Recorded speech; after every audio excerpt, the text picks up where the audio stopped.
Finally, the cooldown has arrived. At least kind of, because we're not even going to make it back down to average for this time of year. This is going to be my final update on this heat wave we have experienced the past week or so, including all the records we set during the heat wave.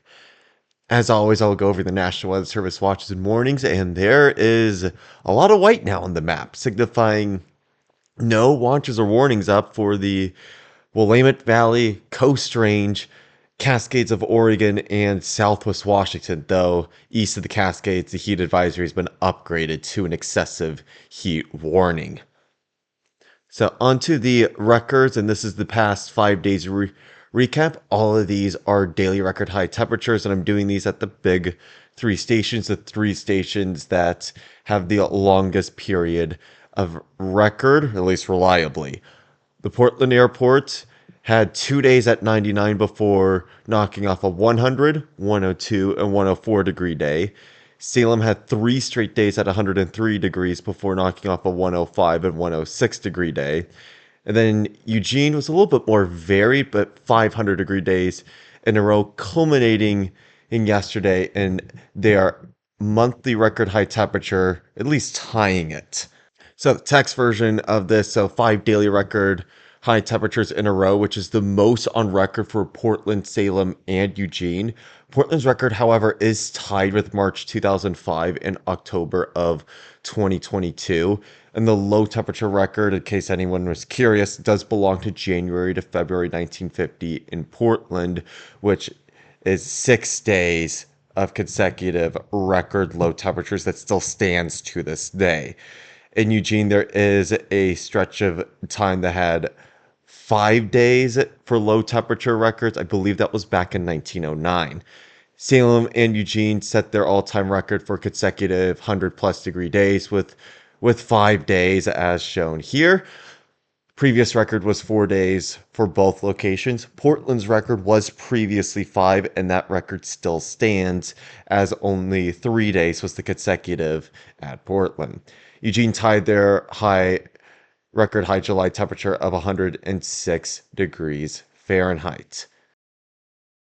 So now that the setup is finally changing, let's go back to our good old setup slide. The high pressure system that has been over us the last couple of days has finally moved off east of the Rockies and is currently centered in Alberta. This will continue to move east over the next couple of days, cooling down the temperatures, but still remaining above average because a second high pressure system is building and will be moving to the north, a little bit to the west of us, maybe a little bit further west than where the high pressure system was this past weekend. And I'm going to change the color to blue to give where the high pressure system was on Sunday. So that was directly over Washington, which was the perfect position for it to block any sort of marine push from coming in, but it wasn't far enough east and without the thermal low there or to bring any offshore wind from coming into the Willamette Valley, pumping up temperatures even higher. So, because the high pressure system is going to be pushing up to our west, that will bring temperatures back up into the lower 90s. So not as hot as we've experienced this past 7 days. So for those in the southern Willamette Valley, I'm forecasting a high of 93 degrees with some haze still in the air, but not a lot, before cooling down to right around 90 degrees for Thursday and Friday, before warming back up to 93 degrees on Saturday and cooling off a bit as we go into next week.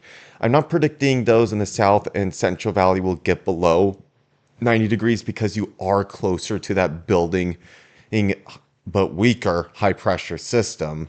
So that's why I'm keeping your temperatures a little bit higher. Lows will be far more comfortable being in the lower 50s for those in Corvallis, a little bit higher if you're in the urban centers of Salem and Eugene.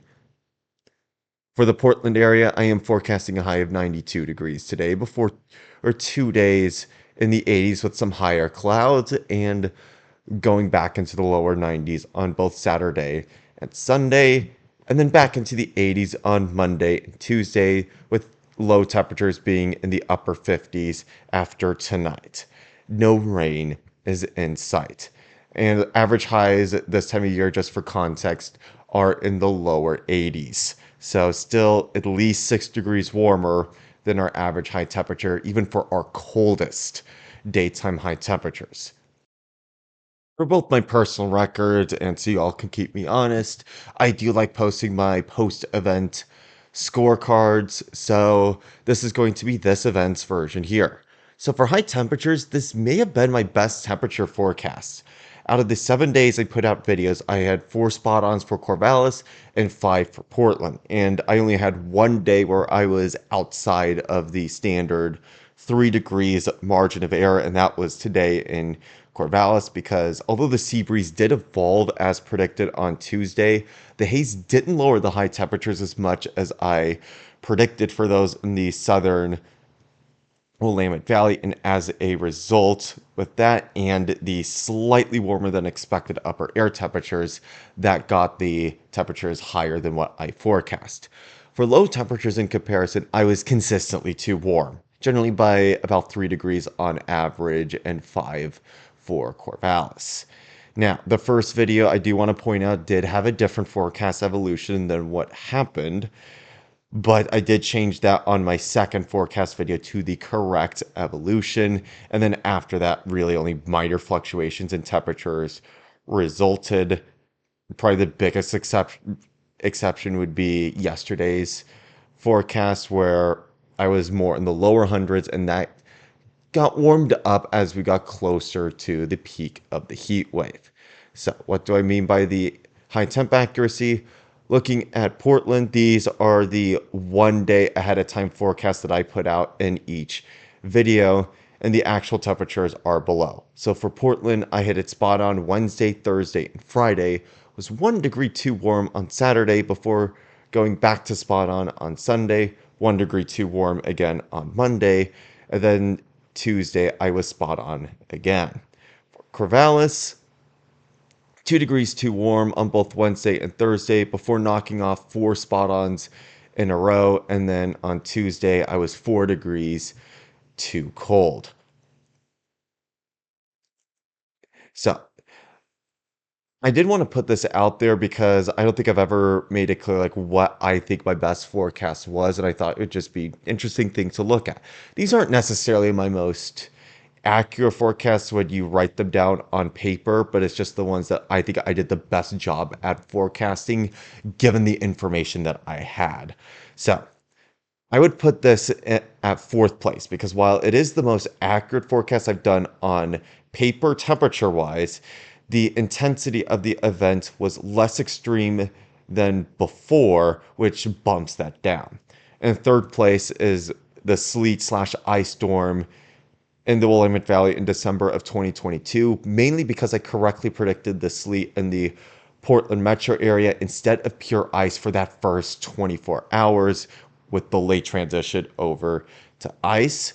I was also pretty close on temperatures, and I believe my total temperatures being off was a net total of 7 for that, meaning when I accumulate every degree that I was off, I was only 7 degrees off for that 3 day event, and that's for both high and low temperatures. Second best forecast, in my opinion, is what I like to call the mother of all heat waves back in June of 2021, because I was spot on for the all-time record of 116 degrees in Portland, and I was very early to call for 110 degrees or more, which ended up paying off. And then my best forecast, in my opinion, is on February 22nd, 2023. And while if you look at it on paper, it is technically not the most accurate I've done because I underestimated the amount of moisture that would be available for the Willamette Valley. And I completely missed a second convergence zone that would be forming before the one I did forecast over Washington County and Northeast Yamhill County. I was still the only meteorologist to my knowledge who posted on YouTube or on TV warning of a snowstorm with a greater than a 12-hour heads up. So that gets heavily boosted because of it. So if anyone is interested in seeing the actual grading for that snowstorm and a recap of that, I will post that in the end cards in addition to my way too early prediction for next winter as I've done for the past few videos. But otherwise, that is going to be it for updates on this heat wave.